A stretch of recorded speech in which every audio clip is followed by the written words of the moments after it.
উঠবে, সকলের জন্য শিক্ষা ও কাজের দাবিতে টিওএফের সংগ্রাম চলছে চলবে।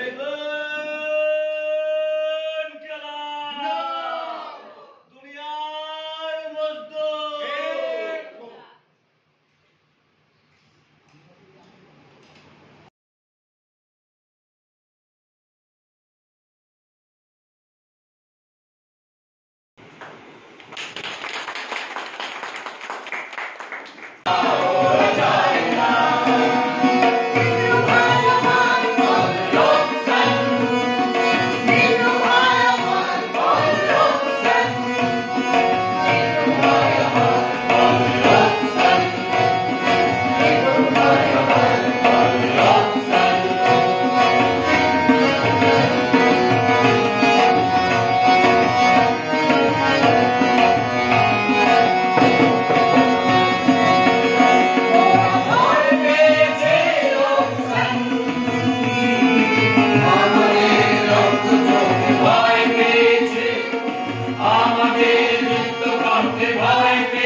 যারা এই গত আপনারা দেখেছেন যে কোভিড-19 মানে 2019 সালের ডিসেম্বর থেকে 2000 সাল পর্যন্ত আপনারা দেখেছেন সারা দেশের মধ্যে কোভিড মহামারী হয়েছে, লক্ষ লক্ষ মানুষ মারা গেছে চিকিৎসার অভাবে।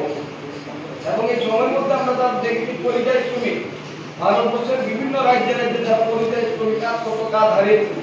এবং আজকে প্রতি যতই দিন যাচ্ছে ততই বেকারের কর্মসংস্থানের যে গ্যারান্টি নেই। আজকে সারা দেশের মধ্যে আপনারা যদি দেখেন ডাক্তার ইঞ্জিনিয়ার থেকে শুরু করে একটা সময় আমরা মনে করতাম যারা পিএইচডি করতে তারা নেট পাস করে বসে আছে যে পড়াশোনা করলে প্রফেসর হয়ে যাবে।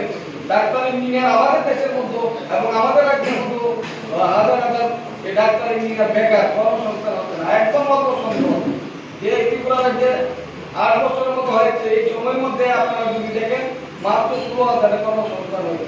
এই রাজ্যের মধ্যে আমরা দেখি 5 বছর যখন ছিল প্রতিটা মঙ্গলবার আসলে বেকারদের কর্মসংস্থানের জন্য ক্যাবিনেট মিটিং হতো এবং প্রতিটা ক্যাবিনেট মিটিংয়ে নতুন নতুন বেকারের কর্মসংস্থানের জন্য পদ সৃষ্টি হতো এবং শূন্য পদে একদম বিলুপ্ত হয়নি। আমরা দেখি যে এই সময়ের মধ্যে দাঁড়িয়ে সারা দেশের মধ্যে যেরকম কর্মসংস্থান নেই এবং নতুন করে কর্মসংস্থান যাতে না করা যায় স্থায়ী কর্মচারী আজকে সারা দেশের মধ্যে যেরকম নেই এবং এই রাজ্য নেই। আজকে আউটসোর্সিং এর মাধ্যমে কন্ট্রাক্টরের মাধ্যমে কাজ হচ্ছে এবং তাদের মানে স্থায়িত্ব নেই।